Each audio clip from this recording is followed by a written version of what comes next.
The Leviathan axe, Mjolnir, and of course the blade of Olympus, all three weapons of course are held by the three strongest gods in the God of War universe. But which one is stronger? In this video, I'll go over each of the weapons. I'll really go into detail on everything we know about them. Thank you, Edgar, for helping me out. And then after we go into detail, I want to give my thoughts on which one I think is stronger, and I'll be showing off your opinions as well. But before we get into that, here are some of the answers in the previous trivia question. I really thought the last one would be more of a challenge, but a lot of you did get it right. But I did see some people who got it wrong, but congratulations to you all who got it correct. This video trivia question is, this image you're seeing on your screen is from God of War 2. You can see statues of various gods that will play a big role in God of War 3. However, what is the name of this area? This area did have a specific name. Do you remember it? Let me know what you think it's called in the comment section down below. And at the end of this video, I will of course give you the answer. And if you get it correct, you have a chance to being in tomorrow's video. I know this one is going to be a harder one, so I can't wait to see some of your answers. So let's start with the axe. The axe, like the hammer, was made by Brock and Sindri. In fact, it was created to be equal power with Mjolnir. Here is a cutscene of Brock and Sindri saying that, "So how was your trip to Jotunheim?" Will you give them a little privacy? The kid just found out he's a giant. He doesn't need you interrogating him. Brock, you knew? Oh, we knew Faye was the last guardian of the Jotnar left in Midgard. That's why we made her the axe. We hoped it could restore the balance of power. After Thor went all berserk with our hammer. Though in the end it seems she chose another path. She chose, well, you. Both of you. Also, here is a short passage from the novel confirming it once again. The Leviathan axe was made from the screams of 20 frost trolls, as Sindri said in the game. This is why its frost ability is so powerful, being able to freeze anything almost on contact, including enemies, swarm poles, and other interactables. Now, in these types of videos, I don't like to bring up other YouTube channels, just stick with the God of War lore. However, this great channel really calculated the Leviathan axe and how cold it is. Here's what he had to say. Of Kratos' Leviathan axe was at absolute zero temperature, then the time it would take to pull enough heat out of 1 centimeter of Draugr to freeze it would be 266 seconds. Almost 5 minutes. Still not cold enough. Now finally, let's talk power. In the God of War Lost Pages podcast, they said the axe had potent magical power that is unmatched in any realm. Here is the clip from that podcast. Their finished creation, their crowning triumph, a long and sturdy axe of incomparable craftsmanship. The curved, dark wood handle granted perfect balance against the arced blade of the weapon, sharpened to the finish of a razor that would never dull, such as the skill of the dwarves. A series of intricately carved staves adorn the head of the axe. Sindri's final touch, to imbue its design with a potent magical power, unmatched. Not everyone can pick up the Leviathan axe and use it. We know this because in the game, Kratos says Faye had the strength to use the axe. Basically, only a few people can use it, and the only people we know so far who can actually use it is of course Faye, Kratos, and Atreus. Atreus used it to kill all the elves while Kratos was in the light. If you paid attention, there was a moment when Kratos got his axe back after the serpent returned it to him. It said he acquired a certain substance. You can see it on your screen now. The substance in Norse mythology came from Ymir and is the origin of all living things. This poisonous substance actually killed Thor. In the traditional mythology, Jormungandr sprayed this poison on Thor and it killed him shortly after. As I said earlier, Mjolnir is equal power to the Leviathan axe. So them having equal power means anything the axe can do in terms of power, the hammer can also do. The hammer took out most of the giants in one hit, including the stonemason. However, its greatest show of strength was the fight in the future. During Ragnarok, Thor and the serpent fought. The battle was so powerful, it splintered the world tree, which sent the serpent back in time.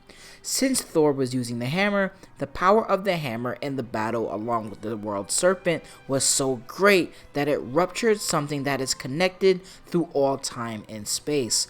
The world tree is connected to all 9 realms and is connected to the very fabric of reality. So the fact that the hammer actually had the ability to splinter it is actually insane. This is once again confirmed because when the serpent was flung back in the past, Thor actually attacked the serpent. Now, this fight Freya described was actually pretty damn epic, and their battle was felt across all the realms. Not only can the world tree be damaged by their fight, but every realm actually felt their fight, despite each realm having their own time space and they exist in different moments because some realms move faster, some realms move slower, yet they all felt this at the exact same time. A battle happening in Midgard that can be felt in Alfheim, felt in Helheim, even felt in Asgard is probably an incredible battle. So this is how strong the hammer actually is. Also, Corey Barlog and Mimir both described the axe and the hammer as super weapons, and Corey even compared it to a nuclear weapon. Here is both of those clips. Into it. And when Brock and Sindri created Mjolnir, Thor went on a giant killing rampage, right? Because basically he had the nuclear bomb, and it sort of upset all the balance of this. And the giants fled Midgard. Well, this was when the Long War was young, and victory was still a thing dreamed of, and the Jotnar might have tipped the balance between Aesir and Vanir. Odin had persuaded Tyr that the hammer was merely a deterrent, a means to broker peace from a position of strength. Tyr was hopeful to convince all parties they would prosper best through peace. He knew the giants were deeply concerned about the hammer, a super weapon in hands they did not trust. That's everything we have on Mjolnir and Leviathan, but what about the Blade of Olympus? Are they stronger than the Blade of Olympus itself? Well, surprisingly, we don't have a whole lot of lore when it comes to the Blade of Olympus. However, we do have a few things.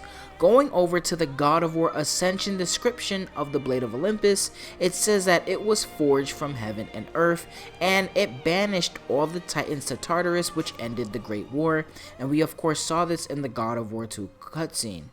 It also says the Blade of Olympus stores vast amount of elemental energy. This elemental energy is energy from the gods. We saw in God of War 2 cutscene, when it drained Kratos, it actually stored all of his energy inside the blade, making Kratos vulnerable. In the God of War 2 novel, Kratos mentioned the blade absorbed the energy from the Colossus as he was fighting it, and that once he did, Kratos thought it would break. However, it just made the blade bigger and brighter. So the more energy the blade absorbs, the bigger it actually becomes. In terms of raw power, the Blade of Olympus is actually insane. The Blade of Olympus with one motion banished all of the Titans to Tartarus and completely immobilized them. And of course, with one swing, it killed off an entire army, but not just killed them. Once the energy made contact with their bodies, it completely vaporized them, leaving only their armor.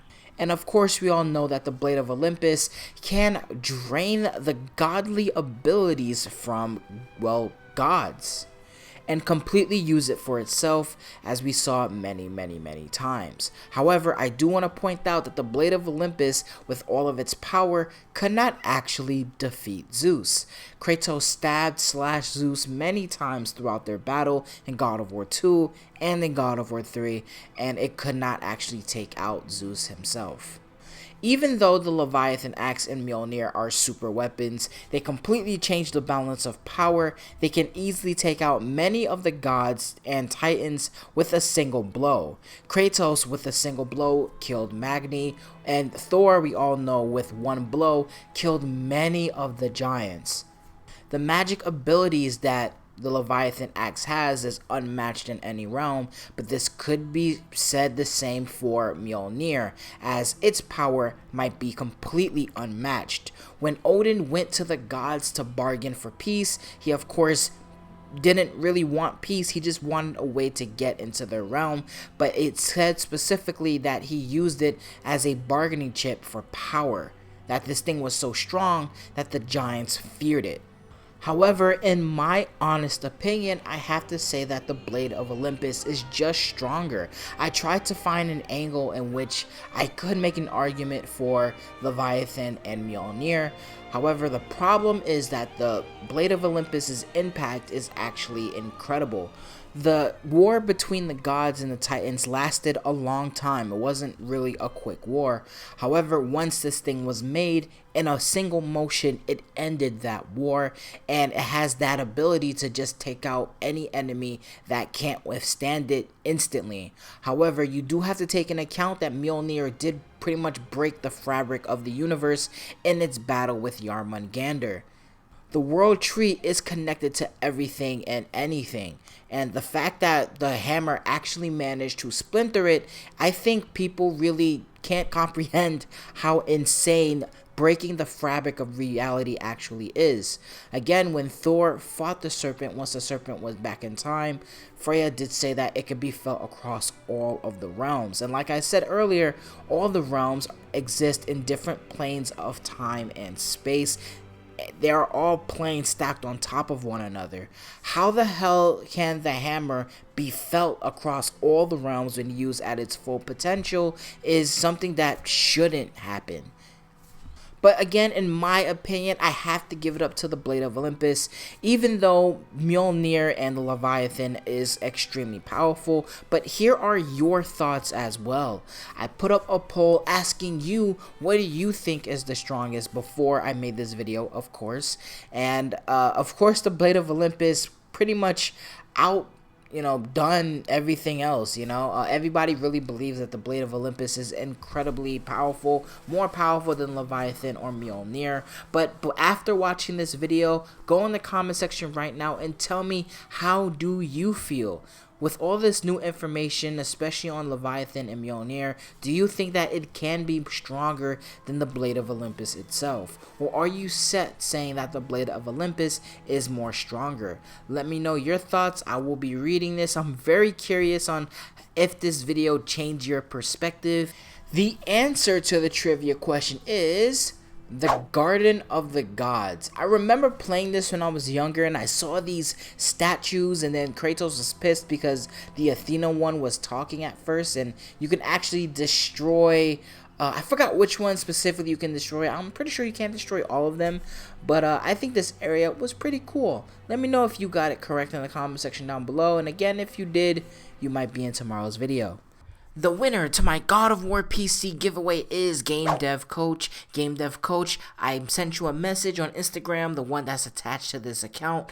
Just reply to my message so I can give you your gift card. The next giveaway will be on May 20th. If you want to enter for that giveaway for your chance to win, just like this video and then type in the comments, I want God of War on PC.